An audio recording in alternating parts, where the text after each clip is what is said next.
So, we are up to link number 4, going forwards, backwards through Paticca Samuppada.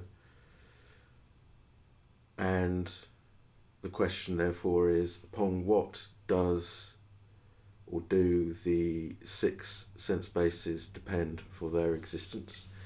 And the necessary condition the Buddha found to be nama-rupa. That's the Pali. That means mind, body, mentality, materiality, name and form. We'll look at all these various aspects of what nama-rupa means. So, essentially, to recap, Paticca Samuppada, the Buddha's deep insight into the true nature of reality. We are born into a succession of lives, a new body, a new mind, an endless succession of lives, production of new bodies, in order to have experiences which are the conscious results of our past actions. So there needs to be a mind and body with the 6 sensory bases embedded within them in order for there to be contact with an external environment, and therefore we can experience these resultants. And it's all led by craving, the passionate desire for life to be different than it is, which itself is based in the assumption of selfhood in regard to nama-rupa, in regard to mind and body. The Buddha himself talked about his previous existences. He would talk about having been born into a particular existence, and this was his family name, and this was his clan name, and this is where he lived, and this is the sort of work he did, and this was the extent of his life in that existence. And then he died from there, was reborn in another existence. This was his family name, this was his clan name, this was the job that he did, these were the adventures that he had, and then he would die from that existence, and then he'd be reborn in another existence, and in endless succession. And we are, through that process, we are always looking for the solution to all our ills, our dukkha, our suffering, and that is what propels us, trying to find that peace, that succour, that happiness in these existences. And the Buddha's great discovery was that the peace and happiness and true freedom that people are looking for cannot be found within any of these existences, because these existences always come to an end. So this link is very much tied to the 12th link. The fact that there is the production of a mind and body means that it is inevitable that there's going to be old age, decay and death. There is going to be grief, sorrow, lamentation, pain and despair.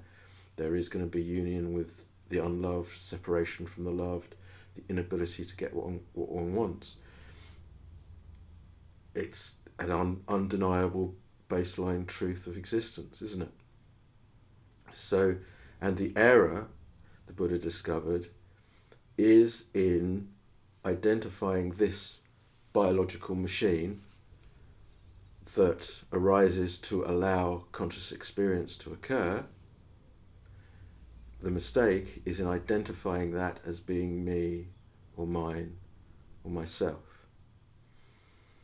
So it's my body, it's my mind. There is an identification with the story that's created. This is my family, this is where I was born, this is my name, this is my class, this is my ethnicity, this is my religion, this is my politics, this is my history, these are my desires, these are what I want out of life. All of which requires carrying around this body everywhere, endlessly having to deal with gravity and find food and shelter and medicine.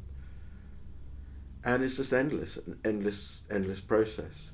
But the error is in the identification of this process as being me or mine or myself. And so the whole process of practicing insight meditation is to observe the whole body-mind process unfolding in order to see all of this directly, and to see that it is in actual fact all arising due to conditions and does not require the existence of a separate anything in order to make sense of existence, and that actually the insistence upon there being a separate self is one too many things trying to fit into existence, and that life works perfectly happily without the necessity for any separate self. And obviously that creates then a problem for people who are very much attached to the idea of it is them who feels, it's them who perceives,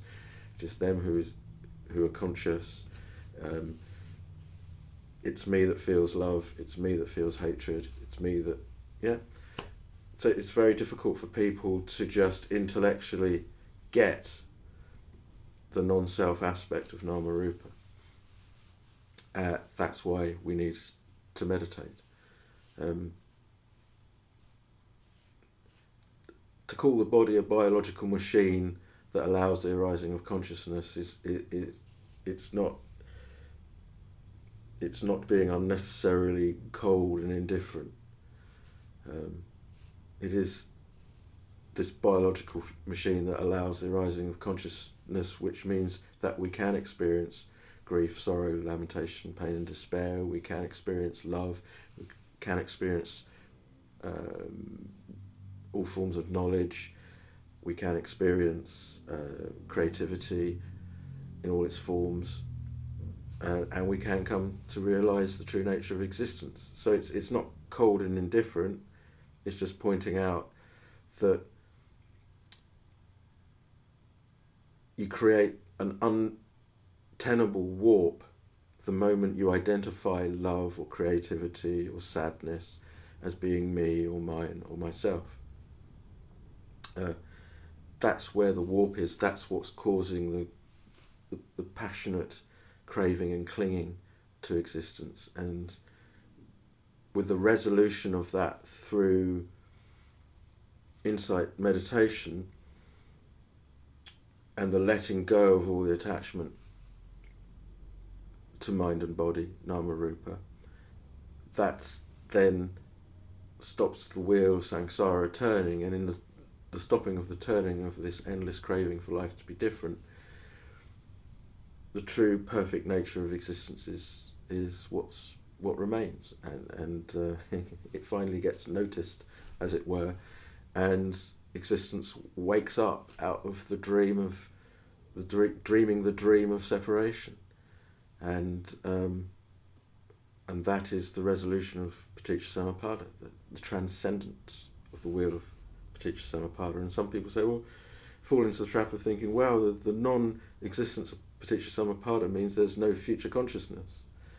And you've got to be a bit more clever than that. You've got to see a bit more deeply than that. It is the transcending of the wheel of the arising of conscious experience. The transcending of it through understanding. Okay, so what else can we say about nama-rupa?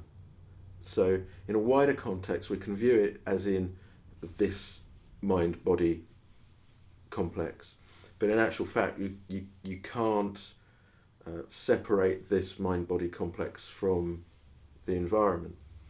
It's all arising due to conditions. So you can think of nama-rupa in a wider context of materiality and mentality. So it includes sights and sounds and tastes and touches and smell, which are ordinarily viewed as being external in the environment. So you can take it even further and think of it in terms of name and form. And this is really quite deep. The fact that the process of existence coming into being moment by moment, there is the naming and forming of the conventional reality. So most people believe totally the narrative that they're told about how life works, which is the world has existed for however many billion years. There is this generation of human beings that, jumped down from the trees in the savannah, started eating the magic mushrooms. depending on which narrative you choose to view it through, but there is this historical continuity, and it's like we come into this world conceived by our parents, mind and body are formed, and then we come out into the world, out of the womb into the world, and we are just the latest iteration in these generations. And that's perfectly valid conventional narrative, there's nothing wrong with that, but it's very much based in this conventional narrative of the world.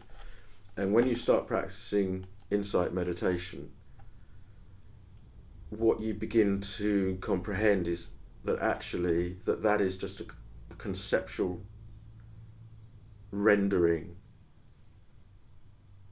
trying to make sense of the world, and that you realize there is this other way of comprehending the world, which is that literally it is coming into being now, it is being created now, and it is ceasing now, it is falling away from existence now. And so that there is a momentary naming and forming going on. And so that's nama-rupa at its most,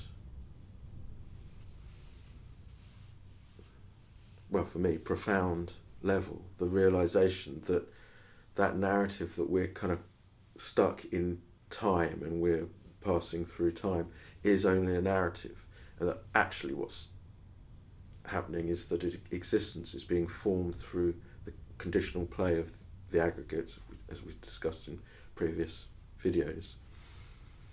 So nama-rupa, mentality, materiality, intertwining in all these different ways, never the same for 2 moments, coming in and out of existence. But in that process, there is the naming and therefore the forming, the delineating, that the naming actually delineates reality. So it's very fundamental. And so you recognize that there is only the delineating because there's the naming in the moment. And it's an amazing thing to begin to comprehend. So there is the arising of a moment where, I don't know, you're out walking and an Alsatian dog appears, and in that moment it is named and formed in a very fundamental way. It is coming into existence, and it is understood, it is perceived, and all that is coming into existence in the moment, and then passing away, coming into the moment and passing away, and that endless process. I only mention an Alsatian dog because I was out for a walk one day, and walking through a village near where I live, and there was this beautiful Alsatian dog, German Shepherd, and in that moment there was the comprehension that, well, the question arose, is that a German Shepherd dog looking at me on that wall, or is it the universe doing an impression of a German Shepherd dog standing on that wall looking at me? But what you get through practicing insight meditation is the revelation of the wonderful mystery, how everything is coming together in the moment and passing away, and that sense of permanency is evaporated, and you really seeing the mystery of existence coming into being moment by moment. That's quite an amazing thing to see. Anyway, I'm going way off track here. Or am I? No, I don't think I'm going way off track. I think that's... You've got to be able to step outside the narrative, the views, the beliefs that society, out of its ignorance, has formed and clings to.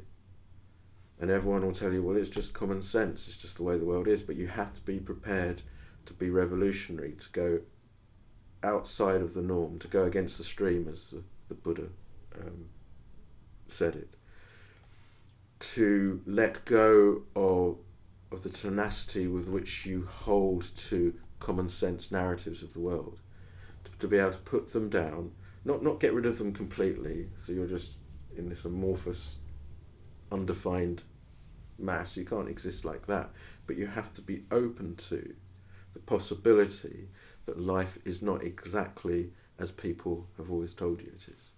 If there is that willingness, then it's possible for Buddhist insight meditation or vipassana to work, where you can actually observe the truth of what I'm trying to put across, that existence is not pre-formatted and we're just sort of plopped into it.